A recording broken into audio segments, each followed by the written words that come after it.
पवित्रता किसे कहा जाता है? असली पवित्रता क्या होती है? इसके लिए एक महावाक्य सुनते हैं। पवित्रता सिर्फ शरीर की होती है या दृष्टि की भी होती है? दृष्टि से वृत्ति बनती है, वायुमंडल बनता है। दृष्टि की भी पवित्रता नापी जाएगी या नहीं? पवित्रता का फाउंडेशन क्या है? दृष्टि, वृत्ति और संकल्प। जैसे संकल्प चलेंगे वैसे ही सपने भी आएंगे। वार्तालाप पॉइंट है। तो पवित्रता दो तरह की बताई गई मुरलियों में। एक है सन्यासी वाली पवित्रता, झूठी पवित्रता, और दूसरी शिवलिंग की पवित्रता, असली पवित्रता जिसकी पूजा होती है। अब आध्यात्म में समझते हैं कि सच्ची पवित्रता क्या है।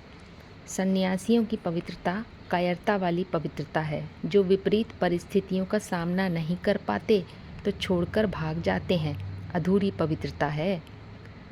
बाहर की दुनिया के सन्यासियों की बात नहीं, ब्राह्मणों की दुनिया के सन्यासियों की भी बात है। क्योंकि सामना किसका किया जाता है?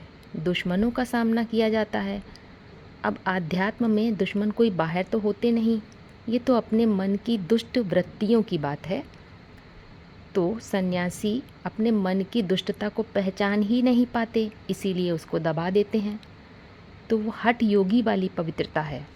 जैसे मुरली में बोला गया, प्याज लहसुन नहीं खाना, अंडा मांस मछली नहीं खाना, अमृत वेले उठना है, ये सब नियम कानून वो सन्यासी हद में अप्लाई करते हैं।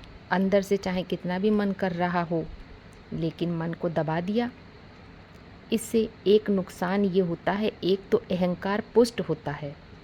दूसरों को दिखाने के लिए, देखा हमने कितना बड़ा त्याग किया, लेकिन अंदर में कितनी कामना छुपी हुई है, दबी हुई है, ये किसी को क्या मालूम।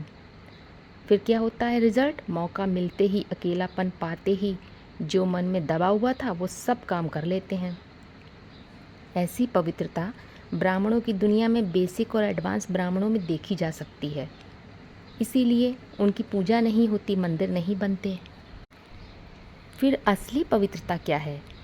शिवलिंग वाली पवित्रता ही सच्ची पवित्रता है, जिसकी पूजा होती है, मंदिर बनते हैं, यादगार है। शिवलिंग वाली पवित्रता क्या है? शिवलिंग निराकार और साकार दोनों प्रकार के सत्य का प्रतीक है। उसमें 3 हिस्से हैं, बिंदु, लिंग और जलाधारी। बिंदु निराकार अर्थात शाश्वत सत्य का प्रतीक है, जो कि आधार बन जाता है पुरुष की लिंग रूप स्थिति बनाने का, माना बीज रूप अवस्था में स्थित होने का। और जलाधारी है प्रकृति अर्थात योनि रूपी माता, जिस प्रकृति के मध्य रहते हुए भी लिंग रूप खड़ा हुआ है, अचल अप्रभावित केंद्रित बुद्धि के आधार पर।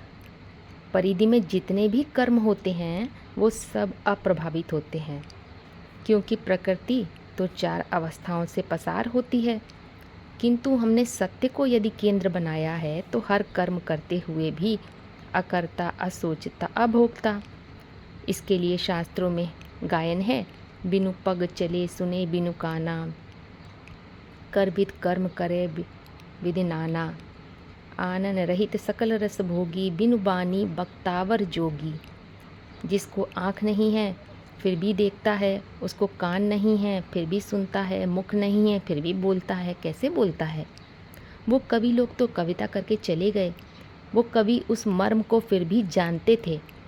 उन कवियों की कविता का इंटरप्रिटेशन करने वाले जो बाद में आए, उन्होंने उसका मनमाना अर्थ निकाल लिया। माना असली पवित्रता फिर किसे कहेंगे? निराकारी स्थिति के आधार पर ही आती है। जब मन और बुद्धि एक सत्य में एकाग्र हो जाते हैं तो ऐसी वृत्ति तैयार होती है, ऐसा जिस ऊंचा दृष्टिकोण तैयार हो जाता है, जिसमें कैसी भी विपरीत परिस्थितियों के बीच रहते हुए भी चंचल मन रूपी घोड़ा अचल अडोल स्थिर एक सत्य में टिक जाता है। इसीलिए शिवलिंग को जलाधारी में दिखाते हैं। शिवलिंग पुरुष का प्रतीक है और जलाधारी प्रकृति का। ये पुरुष और प्रकृति का ऐसा सामंजस्य है, ऐसी श्रेष्ठ प्रवृत्ति है, प्रकृष्ट वृत्ति है कि दोनों एक दूसरे में लिम्पायमान होते हुए भी एक दूसरे से अप्रभावित हैं, तो साबित हो जाता है असली पवित्रता है दृष्टिकोण की, जो तैयार होता है मनसा की एकाग्रता से, क्योंकि जैसी दृष्टि होती है वैसी सृष्टि हो जाती है। अगर आत्मभाव है, दैहिक दृष्टि नहीं है, मन एकाग्र है, तो मन की एकाग्रता से वृत्ति बनती है, जिससे वायुमंडल तैयार होता है। माना असली पवित्रता है स्वधर्म में टिकने की। धर्म माना धर और माँ का योग, मन में धारण करना। माना मन की स्थिरता को ही धर्म कहा जाता है, और मन की चंचलता अर्थात मन के भटकने को अधर्म कहा जाता है। अब धर्म और अधर्म की बात तो वास्तव में मनसा की है, जिसे भौतिकवादी दुनिया वालों ने जाति से जोड़ लिया है, कर्मकांडों से जोड़ दिया है। तो असली पवित्रता का सैम्बुल शिवलिंग के रूप में गांव-गांव में, देश विदेश में, शहर शहर में रखा हुआ है। वो क्या संदेश दे रहा है? मुरली कहती है, वो लक्ष्य देता है कि दूरबाज खुशबाज होने की बात नहीं। क्या बात है? भल साथ में रहो, लेकिन बुद्धि को कंट्रोल करो। बुद्धि का लगाव, बुद्धि का अटैचमेंट कहीं नहीं जाना चाहिए। यही है असली पवित्रता। क्या याद करना है? XYZ कोई को नहीं याद करना है। जो ऊंचे से ऊंचा पाटधारी है, अब ऊंच नीच की बात परम धाम की तो है नहीं, इसी दुनिया की है। तो इसी दुनिया में रह कर के कर्मेंद्रियों से जो ऊंचे से ऊंचा पाट बजाकर दिखाए और एवर प्योर साबित होकर दिखाए, वो है ऊंचे से ऊंचे का संग का रंग। अगर बुद्धि डिटैच है, निर्लिप्त है, तो संग का रंग नहीं लग सकता।